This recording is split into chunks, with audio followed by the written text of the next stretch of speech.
Hey guys, tonight we're not rushing anywhere. We're not galloping off to war or chasing the rise and fall of empires. Instead, we're curling up in a quieter, stranger corner of history. One where the world slowed down, mostly because everyone was sick. So dim your lights, take a breath, and let's wander together into the dim, smoky streets of medieval Europe, where the air wasn't fresh, the rivers weren't clean, and the biggest celebrity in town was usually the plague. Now, the plague is a big word.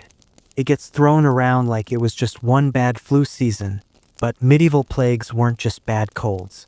They were apocalyptic vibes in real time. Whole villages gone in a week. Cities that had once bustled with noise suddenly went silent. The smell of death in the streets, the sound of church bells tolling endlessly, the sight of carts piled with bodies rolling past your door. And in a world with very little science but a whole lot of imagination, people naturally asked, how do we cheat death? Or at least, how do we trick it into skipping our house? The answers, as you might expect, were creative, desperate, sometimes tragic, and sometimes just plain weird. Let's start with the most common belief of the Middle Ages, that the plague was a punishment from God. This was the default explanation. People had sinned, God was mad, and now he was basically running his own medieval version of a population reset. So, how do you fix that?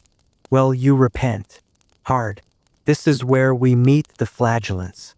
Yes, that's the charming medieval word for groups of men who walked from town to town, whipping themselves in public, chanting prayers, and hoping that their bloody backs would convince God to call off his plague dogs. You can picture it. Hundreds of men in ragged clothes, moving slowly through the muddy streets, each one rhythmically lashing himself while people watched in both awe and horror. It sounds theatrical because it was. It was part street performance, part religious ritual, and part, well, human desperation put on display. Of course, the church wasn't thrilled with them. The Pope eventually banned these little roadshows of self-punishment because, honestly, they caused chaos. Everywhere the flagellants went, they stirred panic, spread more disease, and occasionally accused random strangers of witchcraft just for variety. But for a while, people believed. Maybe if you showed God how sorry you were, he'd stop throwing plagues at you. But not everyone leaned into religion. Some went in a more practical direction. Well, practical by medieval standards. One of the more popular ideas was that the plague spread through miasma, which is just a fancy word for bad air. If the air smelled terrible, it was assumed to carry death with it. And to be fair, medieval towns smelled absolutely horrific. Sewage, animals, rotting food, open graves, it was basically one big, unfiltered biohazard. So how did people fight bad air? With good smells. Doctors wore those famous plague doctor masks, the long beak-shaped things that today look like they belong in a gothic Halloween costume. They weren't just for dramatic flair. Those beaks were stuffed with herbs, spices, and flowers like a sort of medieval air freshener. The idea was, if you only breathed in lavender or rosemary, death couldn't hitch a ride into your lungs. People also burned huge piles of herbs in the streets. They carried posies of flowers around like the nursery rhyme says. They stuffed their homes with sweet-smelling plants. Imagine your whole house smelling like an overzealous medieval potpourri shop, and you might be close to what people were trying to do. Spoiler, it didn't work, but it probably made their last days smell a little nicer. Now, if flowers weren't your thing, there were other home remedies. Some were almost logical, like people thought you should avoid contact with the sick. Yes, medieval quarantine. Brilliant. Except their idea of quarantine was often locking the sick person in a room with no food or care and waiting to see if they lived. Not exactly a model of compassion. Other remedies were less logical. For example, some doctors recommended rubbing chopped onions on your skin, or drinking vinegar mixed with crushed emeralds. Yes, emeralds. Because if you were rich enough to afford grinding jewels into your beverage, surely God would spare you, right? Another favorite was applying a paste of dried toads to the boils. That's right, medieval skincare, but make it plague edition. Toads on your armpits, because science. But let's float over to the people who decided. If you can't beat the plague, you might as well party through it. This is where you see the rise of the live while you can attitude. Some medieval nobles decided to seal themselves off in countryside villas, away from the smelly, diseased masses. They brought in their closest friends, their finest wines, their favorite musicians, and basically threw a long-running quarantine rave. The most famous example is Giovanni Boccaccio's Decameron, a collection of stories told by a group of nobles hiding from the plague in a fancy villa. Instead of self-flagellating, they entertained each other with tales, many of them about love, trickery, and sometimes rather spicy escapades. It's like the medieval version of binging Netflix during lockdown, except with more wine and a better dress code. Meanwhile, ordinary people had their own strategies. Some wore protective charms and amulets, hoping that magical objects would act like medieval face masks. Others blamed astrology, claiming the plague was caused by bad planetary alignments. Which is convenient because if Saturn is mad at you, what can you really do besides blame the stars? And then, there were the scapegoats. Whenever society breaks down, people like to point fingers. Jews were accused of poisoning wells, witches were accused of cursing towns, and basically anyone different suddenly looked suspicious. It was cruel, predictable, and tragically common. So while some people were burning incense in their living rooms, others were burning their neighbors. Not exactly humanity's finest moment. The truth, of course, was far simpler. The plague was spread by fleas carried on rats, traveling on ships and carts, and through cities that had no real sanitation systems. But since medieval people couldn't exactly whip out a microscope, they improvised. They looked at the chaos around them and tried anything, absolutely anything, to cheat death. Some whipped themselves, some sniffed flowers, some hid in villas, some rubbed toads on their armpits, and most of them still died. But what's fascinating and quietly moving is that even in the face of something as terrifying as the plague, people kept searching. For answers, for cures, for little rituals that gave them a shred of control in a world that felt uncontrollable. So as we drift through these candlelit streets of the past, try to imagine yourself there. The fear, yes, but also the strange comfort of doing something, even if it was absurd. Because really, isn't that what humans always do? When faced with the unknown, we invent stories, we try remedies, we hope for miracles. And in the quiet of the night, maybe that's a little bit relatable. So, we left off with people rubbing toads on their armpits, drinking crushed emeralds, and hiding in fancy villas while the rest of the world keeled over. Good times. But of course, the medieval imagination didn't stop there. When half your neighborhood has vanished in a week, you start to get experimental. And desperate times, well, they make for some of the strangest bedtime history stories. Let's start with the doctors. Now, when we say doctor in the Middle Ages, don't picture a modern, clean, sterile figure in a lab coat. No, picture a man in heavy robes, probably sweating under layers of wool, maybe clutching a giant medical book that was already 2 centuries out of date.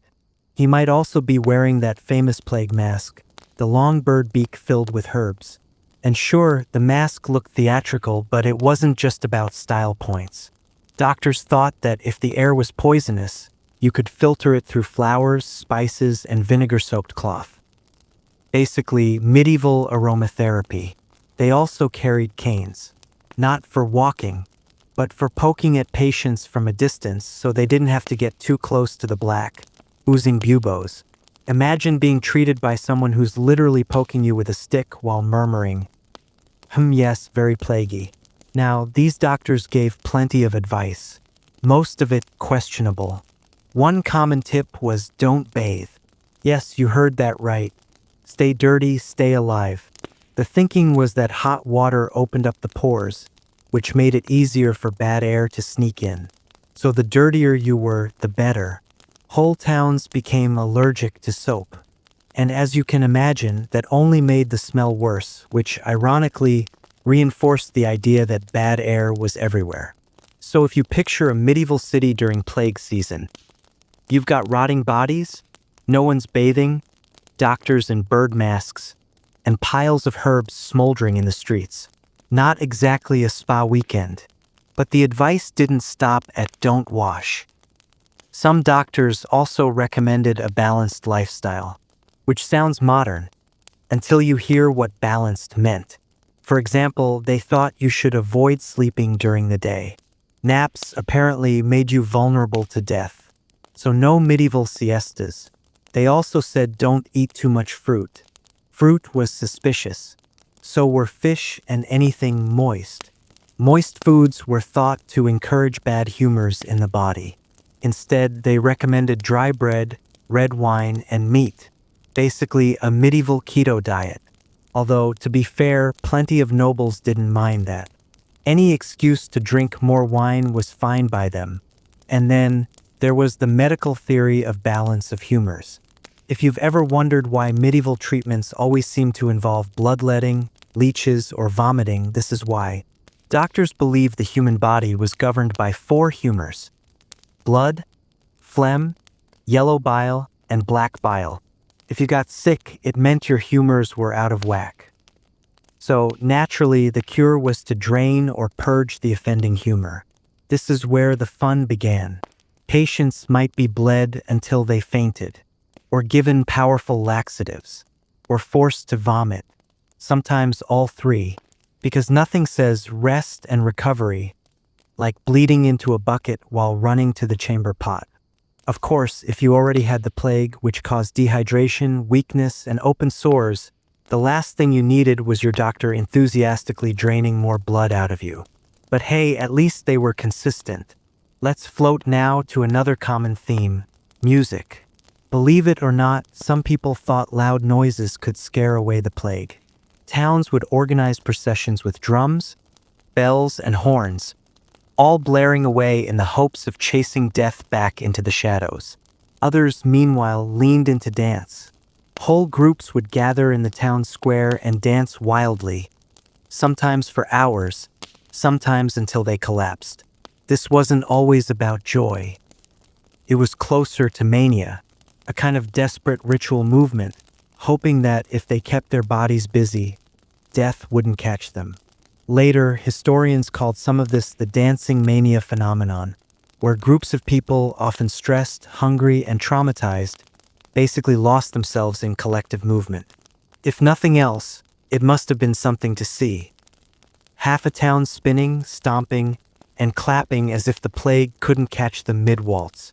Now, we can't skip the medieval obsession with astrology, because if you couldn't blame your neighbor, and you couldn't beat God's punishment, maybe the planets were to blame. Astrologers claimed that a rare planetary alignment in 1345, Saturn, Jupiter, and Mars all hanging out in the sky, had poisoned the atmosphere and caused the plague, which honestly sounds cooler than rats and fleas. Even if it wasn't true, people took this seriously. Kings hired astrologers to cast charts and predict how long the plague would last. Ordinary folks adjusted their diets and daily routines based on star advice. And while the stars didn't exactly offer a cure, they gave people a sense that the chaos at least followed some cosmic pattern. But what about animals? Oh yes, animals weren't spared from plague logic. One cure involved strapping a live chicken to a plague bubo, one of those swollen black boils, and letting the chicken absorb the sickness. After the poor bird inevitably died, another chicken would be strapped on. It was a revolving door of poultry-based medicine. Other animals were blamed outright. Dogs and cats were often slaughtered in plague-stricken cities because people thought they carried disease. Ironically, killing cats only made things worse, since cats normally helped keep the rat population under control. which meant more rats, more fleas, and more plague. Medieval people accidentally created their own vicious cycle. Now, while the poor were experimenting with chickens and onions, the rich had more options. Or at least they thought they did. Royal courts were obsessed with plague recipes. These were written-down cures that combined exotic ingredients, most of which only the wealthy could afford. One recipe called for powdered sapphires mixed with honey. Another insisted you drink a solution of ground pearls. Imagine being sick and your doctor casually recommends turning your jewelry box into a smoothie. And then there was gold. Oh yes, liquid gold, dissolved into a medicine called aurum potable. Kings and nobles drank this shimmering elixir thinking it would make them immortal. Spoiler again, it didn't.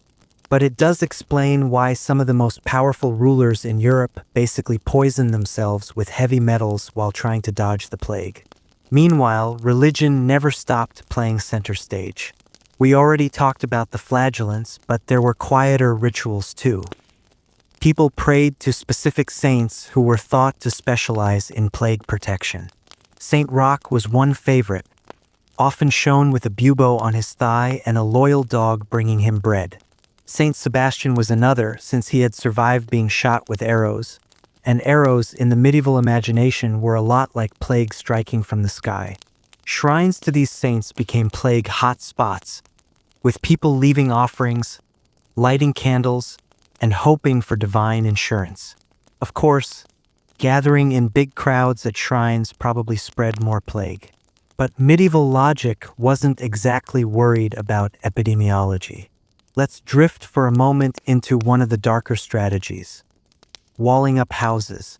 In some towns, if one person in a household got sick, the authorities would seal up the entire house, trapping everyone inside. The sick, the healthy, the children, all locked in together. Sometimes they survived. More often, the whole house went quiet, and eventually the door was unsealed only to carry bodies out. This was plague logic at its most brutal. Sacrifice a few families to try to save the larger town. And it left deep scars. Memories of entire households silenced. Neighbors disappearing overnight. Yet despite all this, the herbs, the chickens, the saints, the dancing, the bloodletting, the plague kept coming back. Wave after wave. And somehow people kept trying. They wrote manuals. They swapped recipes. They whispered rumors. They experimented. And in that persistence, you can see something deeply human. Because what else could they do? Sit quietly and wait for death? No, they kept searching, even if the answers were hopelessly wrong. So let's pause here. Imagine the flicker of candles in a plague-darkened town. The faint smell of burning rosemary in the air. The sound of bells tolling again and again and again. And outside your door, a world that had become strangely silent. So, we've covered chickens strapped to armpits, liquid gold smoothies, and doctors poking people with sticks. But what about the bigger picture? Not just individuals trying to survive, but entire towns, cities, and kingdoms stumbling their way through waves of plague. Because when death walks down every street, communities change. People pull together or they pull apart. Mostly both. Let's start with the obvious: fear. Medieval towns were loud, crowded, bustling places. Bells rang, markets buzzed, animals wandered, children shouted. But when plague hit, silence spread faster than fleas. People stayed inside. Shops closed. Doors were barred. At night, whole neighborhoods became hushed, broken only by the creak of a cart carrying bodies to the edge of town. And when people did go outside, they avoided each other. Neighbors who once gossiped in doorways now crossed the street, holding sprigs of herbs under their noses. It was social distancing before the term existed. Even family ties strained. Chronicles tell of husbands abandoning wives, parents abandoning children, servants abandoning masters. Not always, but often enough that the stories stuck. The plague didn't just attack the body, it attacked trust. Now let's add in blame, because humans, when faced with disaster, have a habit of pointing fingers. One of the most tragic aspects of plague history is how minority groups were scapegoated. In Europe, Jewish communities were accused of poisoning wells and spreading disease. Despite there being no evidence, rumors spread faster than rats. Pogroms followed. Entire Jewish neighborhoods were massacred, burned, or driven out, even while the plague continued to rage. Because, of course, killing your neighbors doesn't exactly cure infectious disease. But fear rarely listens to logic. And it wasn't just Jews. Foreigners, beggars, lepers, even pilgrims were sometimes attacked or expelled. Anyone who looked different or vulnerable became a target. The plague sharpened divisions that were already there, turning suspicion into violence. Yet, and here's the strange part, in some places the opposite happened. Communities grew closer, not further apart. Take the practice of plague fraternities. These were groups that formed during outbreaks, dedicated to caring for the sick, burying the dead, and praying together. Members pledged loyalty, often risking their lives for the sake of neighbors. It was grim, but it created a sense of solidarity in the middle of chaos. Monasteries, too, played a role. Monks and nuns tended to plague victims, sometimes at the cost of their own lives. Whole religious houses were wiped out because of their willingness to keep caring for others. And ordinary people found small ways to hold each other up. Sharing food, lighting candles in windows, leaving offerings at crossroads. Little gestures that said, "We're still here. We're not giving up." Meanwhile, governments scrambled. Well, government is a generous word here. In medieval Europe, city councils and rulers didn't exactly have a department of public health. What they had were ad hoc rules. Quarantine was one of the big ones. The idea of isolating newcomers for 40 days, quarantigiorni in Italian, hence the word, started in the Mediterranean port cities. If a ship arrived, it sat at anchor. Crew and cargo weren't allowed off until the city felt it was safe. It wasn't foolproof, but it helped. Some cities enforced it brutally. Others ignored it and suffered for it. And slowly, over centuries, quarantine became standard practice. One of the few medieval cures that actually worked. Then there were health boards. By the late 1300s and 1400s, cities like Venice had officials specifically tasked with handling plague response. They monitored burials, organized cleaning, and tried to control movement. It was clumsy, but it was the birth of something like public health policy. But let's not pretend it was all noble. Sometimes plague management looked a lot more like survival of the richest. Wealthy families often fled to the countryside. Remember Boccaccio's Decameron?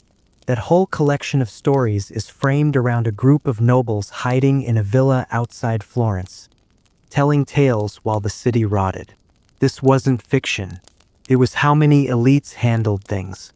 Pack up, leave the poor behind, and wait it out surrounded by gardens and servants. If you were rich enough, you could treat plague like an inconvenience.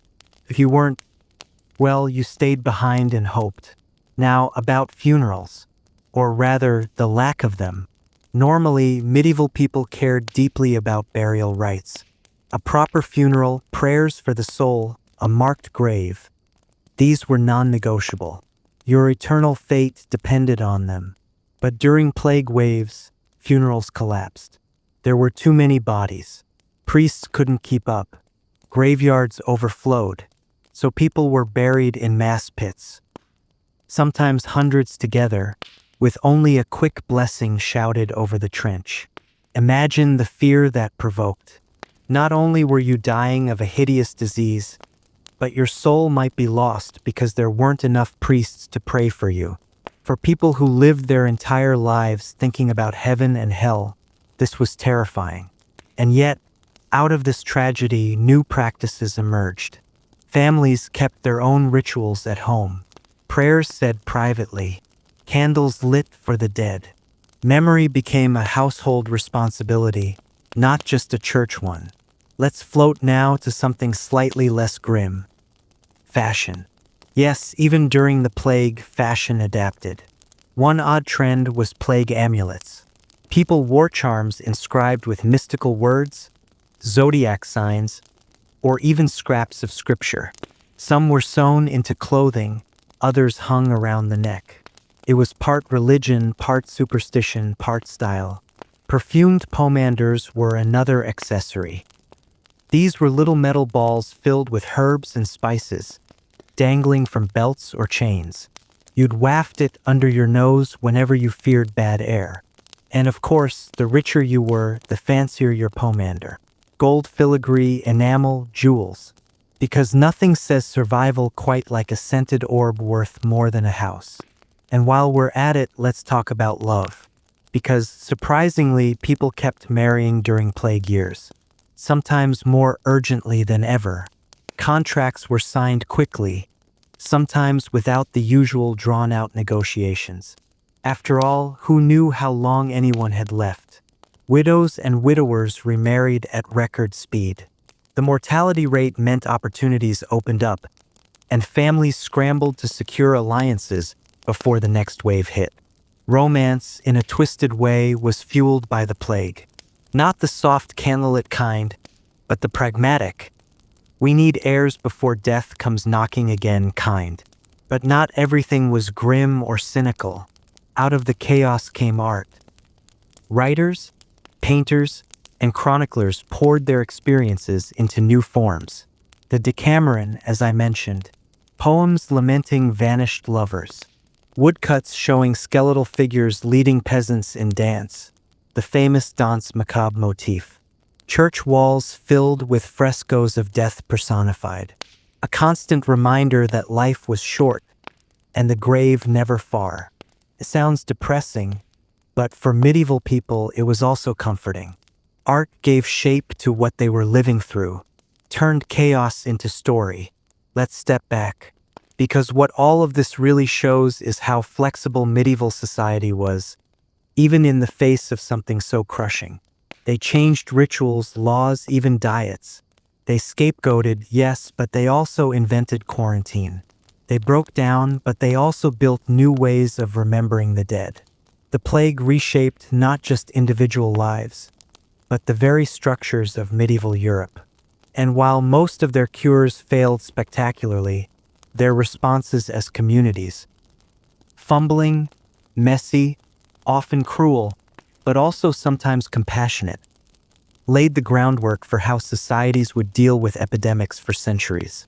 So as we dim the candle here, imagine again that medieval town square, silent except for the tolling bell, a family peeking out from a shuttered window, a doctor in a beaked mask drifting by, a child holding a pomander like a talisman against the air. This is what it meant to try and cheat death together. So far, we've floated through chickens tied to bodies, quarantined ships, and towns gone silent. But now let's move up the ladder, to the palaces, courts, and gilded chairs where kings and popes sat wondering, what happens when half your people vanish overnight? Because while ordinary folk were stuffing herbs into their sleeves and praying at home altars, rulers had to keep whole kingdoms functioning. And honestly, they did not always rise to the occasion. First, let's talk money. Because plague wasn't just a health disaster. It was an economic earthquake. Picture it, millions dead across Europe in just a few short years. Entire villages wiped out. Fields left unplowed. Workshops closed. When half your labor force disappears, so does your wealth. For kings and lords, this meant fewer taxes rolling in. And when the treasury runs dry, problems multiply. Armies can't be paid. Castles can't be maintained.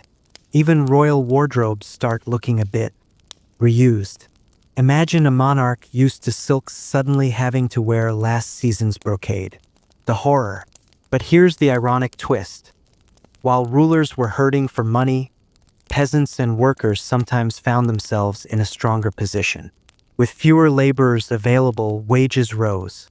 A lord desperate to get his fields planted might have to offer better pay.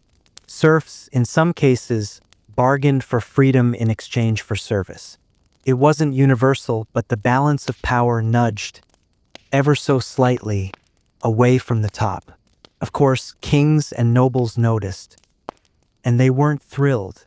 In England, for example, the Statute of Labourers in 1351 tried to freeze wages at pre-plague levels. The law basically said, "Don't get any ideas, peasants. You'll work for what you did before, plague or no plague." Did it work? Not really. Workers had leverage. And when laws didn't match reality, unrest bubbled. Decades later, this tension helped fuel uprisings like the Peasants' Revolt of 1381. So, in a strange way, the plague planted seeds of social change. Now, while peasants were gaining bargaining power, kings themselves weren't immune to fear. Take Edward III of England. When the Black Death swept through, he shut down Parliament, closed the courts, even fled London entirely, retreating with his household to Windsor Castle. Because nothing screams solid leadership like running away to your country estate. In France, King Philip VI tried to project calm, but royal records show panic behind the scenes. His advisors scrambled to draft health edicts, ordering towns to clean streets, manage burials, and regulate food markets. Not glamorous, but the beginnings of municipal hygiene. And over in the Papal States, things got, well, awkward. Let's drift into the papal court at Avignon. The Black Death hit hard in 1348, and Pope Clement VI was, shall we say, not thrilled. The story goes that Clement barricaded himself in his chamber, sitting between two enormous fires. He believed flames would purify the air, keeping plague at bay. It must have been sweltering, but apparently he survived. So maybe the sweat method had something going for it. Clement also made a grim but oddly practical decision. He consecrated the Rhone River itself as holy ground. Why? Because graveyards were overflowing, and people needed somewhere to bury bodies. This way, at least mass burials still had papal approval. But the papacy didn't escape scandal. Rumors swirled that the church was failing its flock. Priests fled towns, monasteries collapsed, and spiritual authority wobbled. For many, the plague shook faith as much as health. And while we're here, let's talk about royal image management. Medieval rulers loved big ceremonies. Coronations, processions, feasts. But plague ruined pageantry. No one wanted to attend a banquet when the soup course might come with a side of infection. So kings adapted. They leaned into piety. More processions of relics. More public prayers. More endowments for churches. It was partly faith, partly politics. If you looked like a holy king, maybe people would trust you to keep order. Even if, behind the scenes, you were just as clueless as everyone else. Let's slide eastward, because the plague didn't stop at Western Europe's borders. In the Byzantine Empire, Constantinople was hit repeatedly. Chronicles describe streets choked with bodies and imperial officials fumbling to maintain control. Emperors issued edicts, but enforcement was patchy. When death is everywhere, bureaucracy kind of breaks down. In the Islamic world, reactions were shaped by theology. Many scholars interpreted plague as a test from God. Some argued it was martyrdom for the faithful, meaning those who died would be rewarded in the afterlife. This gave the disease a slightly different cultural frame. Less about punishment, more about endurance. Still terrifying, but spiritually reframed. And rulers there, like in Europe, faced the same challenges. Tax shortfalls, army disruptions, political instability.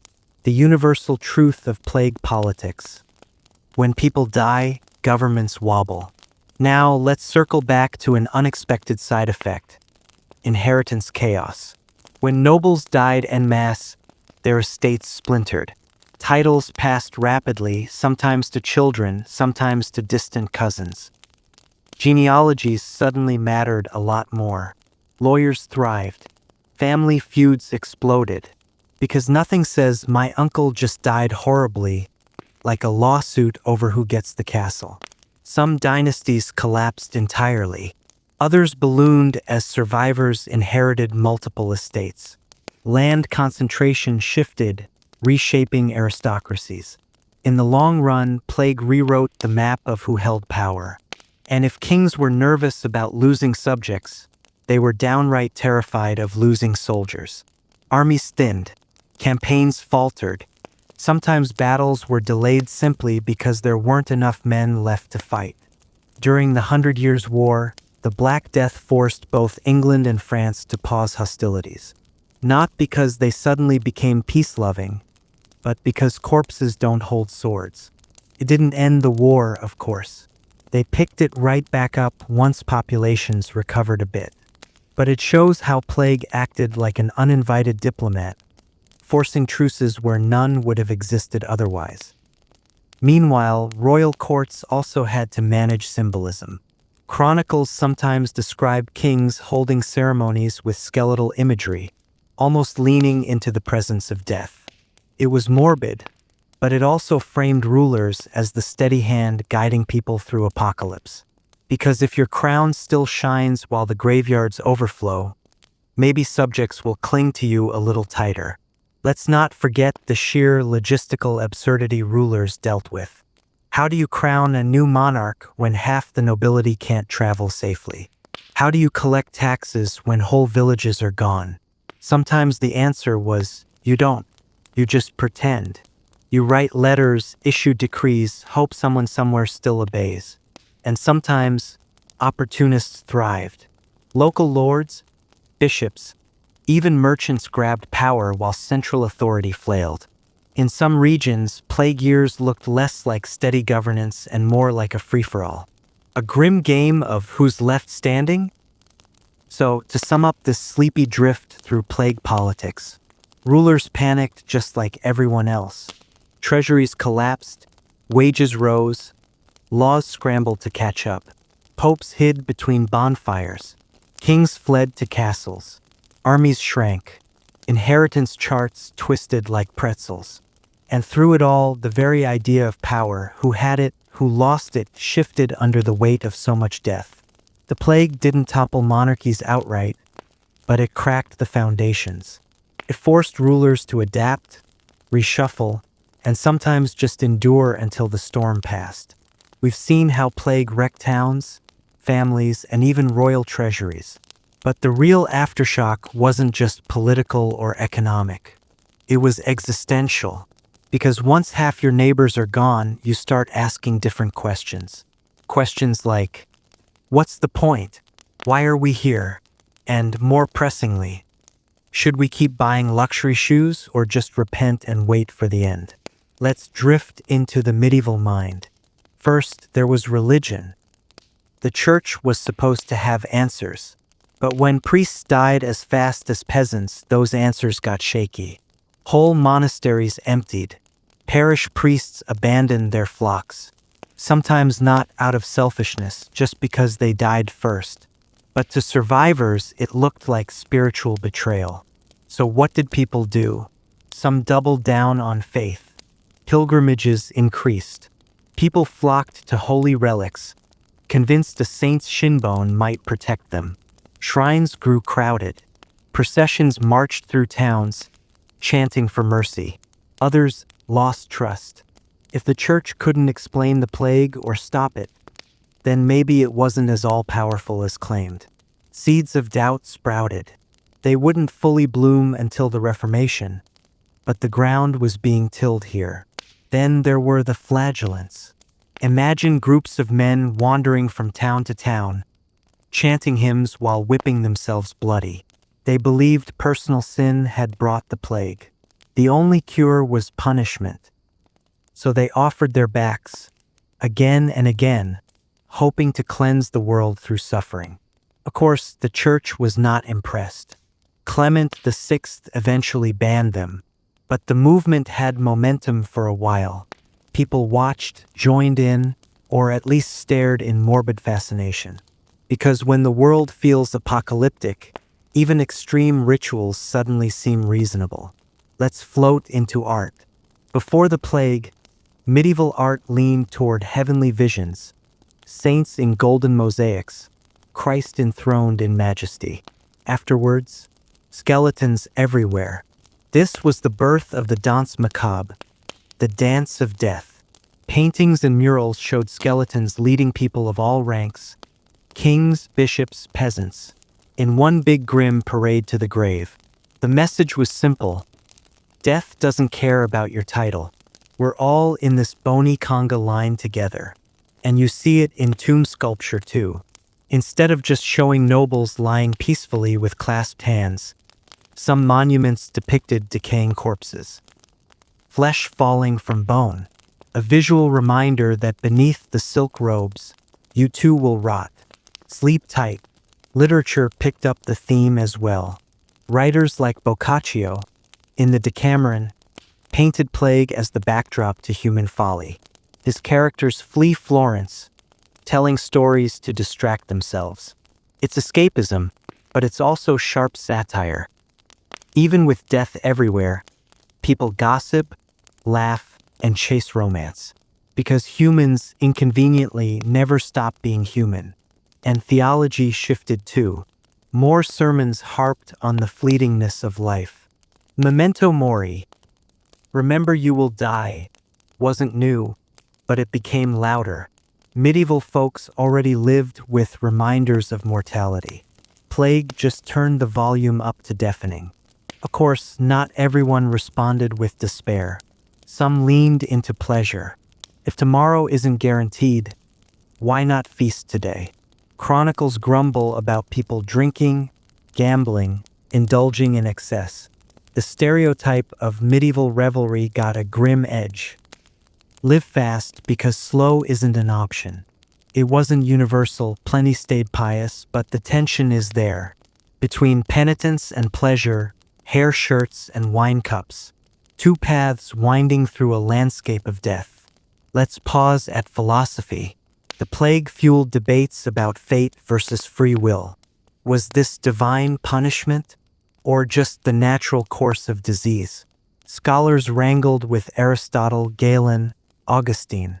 Some argued plague was written into the stars, inevitable and cyclical. Others clung to moral explanations. Sin, heresy, corruption. These weren't abstract debates. They shaped policies. If plague was moral, then processions and penance made sense. If it was natural, then quarantines and herbal remedies seemed logical. Medieval society often tried both at once. A saint's relic in one hand, a sprig of rue in the other. Now about blame. Nothing reveals cultural fault lines like a crisis. And sadly, plague years brought waves of persecution. Jewish communities were scapegoated, accused of poisoning wells. Despite papal bulls condemning the accusations, massacres occurred across Europe. Entire communities were wiped out by mobs more terrified than rational. It was one of the darker legacies. Fear channeled into violence against minorities. Leprosy sufferers, foreigners, and even beggars were also targeted. Anyone different could become a convenient culprit. Because when death feels random, people crave someone to blame. Back to daily life, the plague didn't just kill. It reshaped rituals of death itself. Burial customs collapsed under the sheer volume of corpses. No more individual graves with carefully carved stones. Mass pits became the norm. Priests couldn't keep up with rites. Families often couldn't even attend. For a society that valued ritual, this was devastating. The line between sacred and profane blurred when thousands were dumped in trenches. Spiritual comfort frayed, which only deepened that gnawing existential dread. But humans adapt even in grief. Communities began commemorating the dead with new practices. Guilds funded memorial masses. Families endowed chapels. Artworks served as substitutes for personal funerals. In time, these efforts helped patch the wound, even if it never fully healed. And now, let's consider the psychological toll. We can't read medieval minds directly, but chronicles give hints. Writers describe despair, apathy, people abandoning normal duties. Others mention sudden generosity, as if wealth no longer mattered. When mortality looms large, priorities shuffle. Some gave away fortunes, others hoarded. Some withdrew to prayer, others plunged into pleasure. It's messy, contradictory, and human, just like today, really. One eerie cultural echo. Children grew up in a world saturated with plague memory. Imagine being a child in 1360, hearing your elders tell stories of the great mortality. Growing up, you'd assume apocalypse was just part of the cycle. Generations carried that trauma. It shaped outlooks for decades. So, culture and philosophy after the plague were a tangle of contradictions. Faith deepened, but also cracked. Art grew darker, yet strangely more honest. Literature danced between despair and escapism. Pleasure and penitence lived side by side. And the search for meaning, as always, muddled along. The plague didn't create nihilism outright, but it gave medieval people a more urgent awareness of life's fragility. A sense that tomorrow wasn't promised, and that both sin and joy might be closer than you think.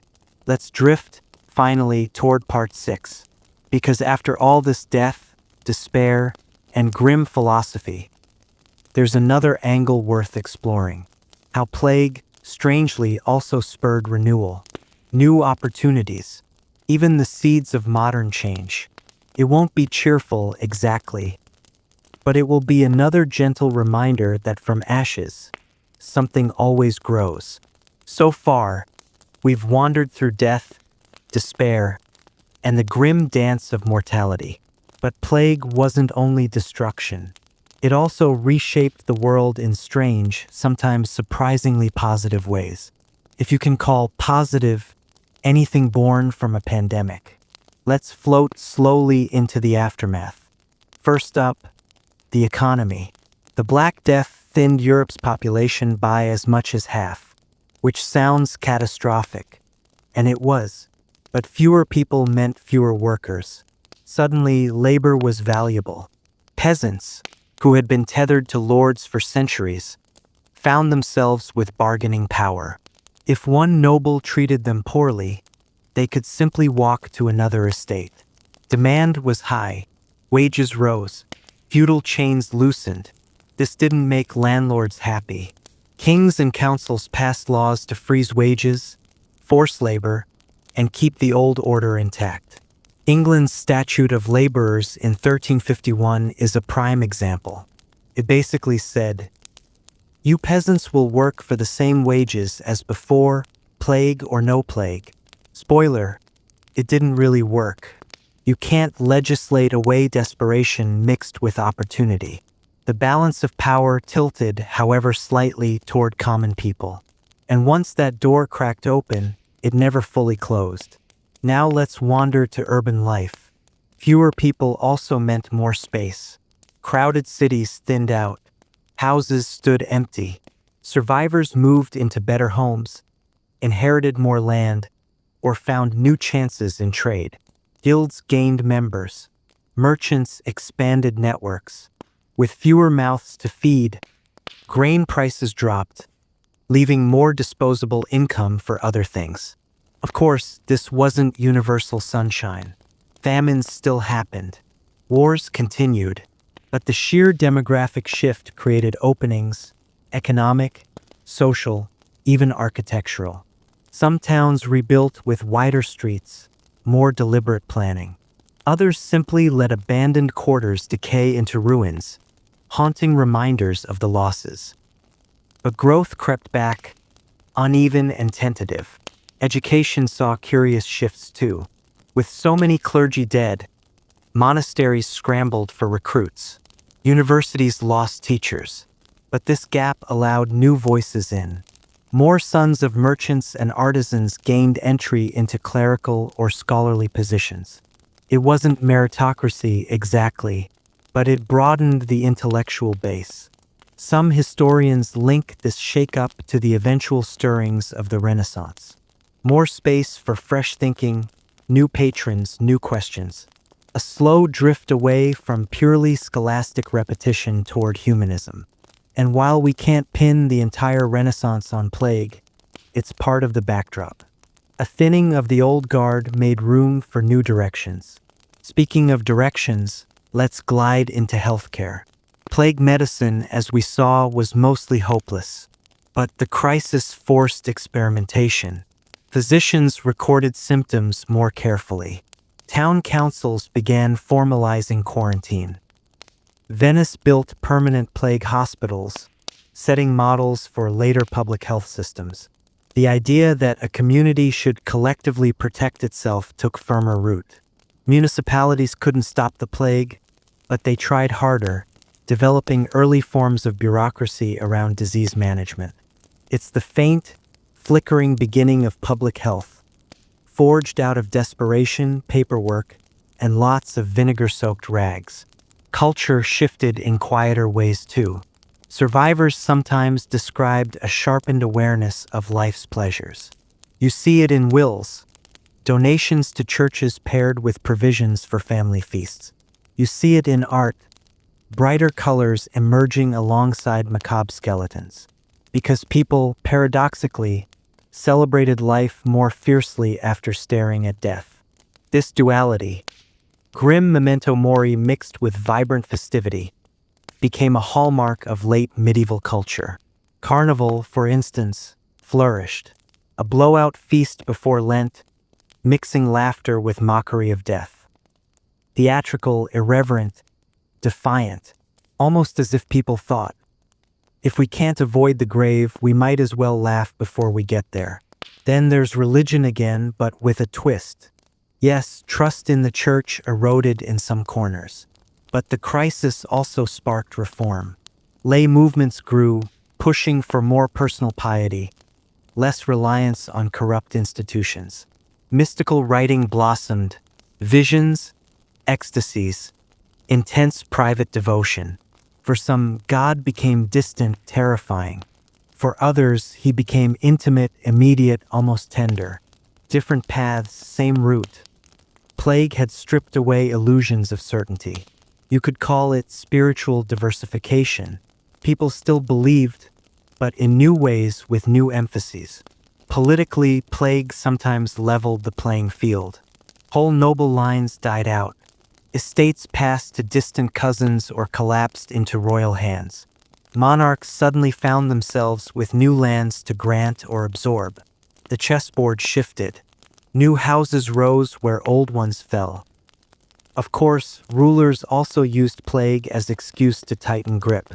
Quarantines doubled as control measures. Taxes were levied to fight the pestilence. Fear became a political tool. So it wasn't exactly democratic renewal, but it was change. And change in medieval Europe often arrived through crisis. Let's pause on psychology. For survivors, there was survivor's guilt. Chroniclers write of people left alone in villages. Entire families gone, but one child surviving. What does that do to the human spirit? Hard to say, but it lingers in the tone of the records. Weary, heavy, resigned, and yet also resilient. People rebuilt. They remarried. They tilled abandoned fields, repopulate towns, baptized new babies. Life bent, but it didn't break. In a way, that's the most remarkable renewal. Not economics, not politics. Just ordinary people choosing to live again. Planting crops even when they'd seen neighbors buried by the cartload. Singing songs even when they'd forgotten who taught them. That quiet, stubborn continuity is its own kind of victory. Now let's glide east for a moment. In the Islamic world, plague struck too, and their responses wove together theology and science differently. Muslim scholars debated contagion, some insisting it was divine will, others cautiously acknowledging transmission. Quarantine appeared in some regions, prayer in others. The Ottomans later developed sophisticated quarantine systems. Ideas bounced across Mediterranean trade routes. Even amid devastation, knowledge circulated. So renewal wasn't just European. It was a wider, cross-cultural shift. Humanity adjusting, adapting, thinking. Back to art because it deserves one more look. We've mentioned skeletons and decay, but there's also the flowering of portraiture. Patrons wanted their faces remembered, perhaps a subconscious push against anonymity in death. If half your peers vanish without record, you want your likeness preserved in pigment. The rise of individual identity in art, a step toward Renaissance humanism, might owe something to this plague-born urgency. Death sharpened the desire to be seen, remembered, individualized. Even language evolved. Wills, contracts, chronicles, so many documents were generated during plague years that notarial culture expanded. More vernacular writing appears. People wrote not just in Latin but in their everyday tongues. A democratization of record-keeping, born of necessity. And while it seems mundane, paperwork usually is, it seeded cultural shifts. Literacy spread slowly outward from elite circles. Because when death pushes urgency, people start writing things down. So, in the ashes of plague, we see the seedlings of labor rights, however fragile, public health, however clumsy, cultural vitality, however macabre, intellectual renewal, however uneven, and resilience, deeply human, stubbornly ordinary. None of this cancels the suffering, but history is rarely tidy. Out of catastrophe, opportunity grows. Out of despair, new forms of meaning. It doesn't make the plague good, but it does remind us that humans, even in the grimmest centuries, kept reshaping life. Let's float toward one final reflection. Because if plague teaches anything, it's that death is never the end of the story. It's simply one chapter, setting the stage for what comes next. And next, for medieval Europe, was a world reshaped. Darker, yes, but also strangely more vivid. We've trudged through death, medicine, art, renewal.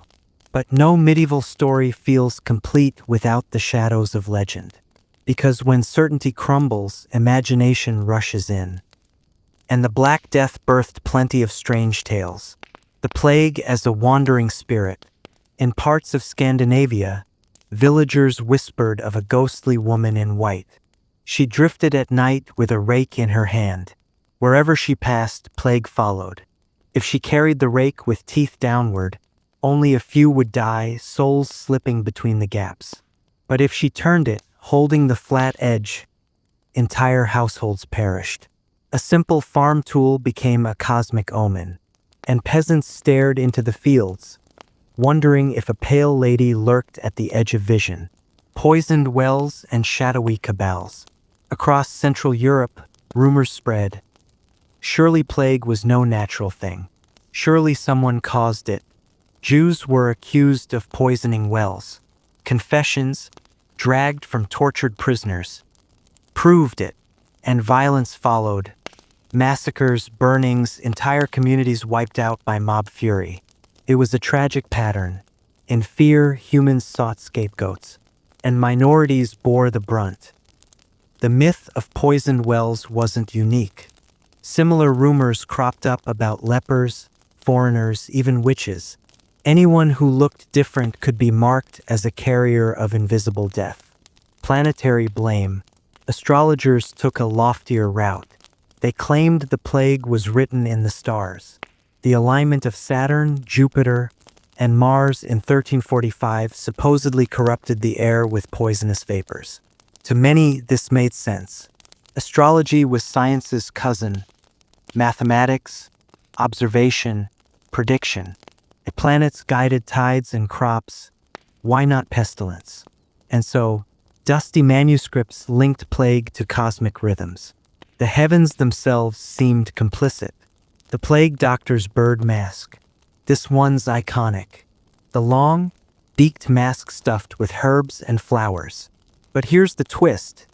It wasn't from the first Black Death of the 1340s.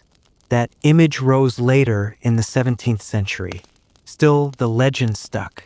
People imagine medieval streets filled with black-cloaked birdmen, waddling through corpses. Reality was less theatrical, but the symbol became so powerful it retroactively colored memory. It shows how myth overwrites fact. What feels right in imagination becomes truth in popular memory. Dances of death. As plague cut through towns, art gave birth to a peculiar motif. The danse macabre. Skeletons leading kings, merchants, peasants alike in a grim parade. Death as the great equalizer mocking all rank. The myth wasn't just in murals. People claimed to see processions of ghosts, whole armies of the dead marching across the sky at night. Were they dreams, hallucinations, tricks of fear? Maybe, but to the survivors, they were proof. The boundary between life and death had thinned. Healing charms and odd remedies. If vinegar sponges and bloodletting failed, people turned to charms. Some wore amulets etched with mystical symbols. Others carried dried toads around their necks. In parts of Germany, children were told to whisper prayers backward while stepping barefoot around churchyards. Not because it worked, but because doing anything felt better than surrender. Saints, relics, and miracles. Legends bloomed around holy relics. A single bone of Saint Sebastian, famed protector against plague, could supposedly shield an entire village. Pilgrims walked for days to touch reliquaries, praying for miracles. Sometimes plague lifted afterward. Coincidence? Natural ebb? Or the power of faith? To medieval minds, there was no question. The saints had intervened. Animals as omens. In some places, black dogs roaming streets were seen as heralds of plague. Elsewhere, the sudden flight of crows meant pestilence was near, and cats, unlucky victims, were often slaughtered under suspicion of carrying evil spirits. Ironically, killing cats likely worsened the plague, since rats multiplied unchecked. Legend fed tragedy, feeding more legend in a vicious loop. The Grim Reaper, and finally the ultimate myth, the scythe-bearing skeleton cloaked in black. While death personified existed in earlier art, the Black Death cemented him. Suddenly, death wasn't a vague theological concept. He was a figure walking your streets, cutting lives like wheat. From this soil, the Grim Reaper grew, a symbol that still stalks our imagination. So the plague lived not only in flesh and bone, but in story. Legends softened the incomprehensible, gave shape to the invisible. And centuries later, those myths linger, half history, half nightmare. And here, after hours wandering through shadowed streets, we finally arrive at the end. The Black Death was not just a tragedy. It was a turning point, shaping economies, faith, culture, even imagination. We've seen the terror of symptoms and mass death, the fumbling of medieval medicine, the grief etched in art and chronicles, the renewal that rose from ruin, the myths and legends that still haunt us. All of it, fragments of a story that refuses to stay buried. Because history is not only what happened, it's also how people remembered, misremembered, and retold it. That's why we drifted slowly, sleepless, through the whispers of plague, not just to recount facts, but to feel the weight of human voices echoing across 6 centuries. And perhaps to realize our own fears, our own myths, our own resilience, they're not so different. Pandemics come and go, but the human response, confusion, blame, laughter, survival, remains strangely familiar. So if tonight you find yourself lying awake, listening to silence, remember, others long ago lay sleepless too, hearing the same silence, fearing the same shadows. and still they carried on. This has been the Sleepless Boring History. Thank you for wandering the night with me. Until next time, rest well.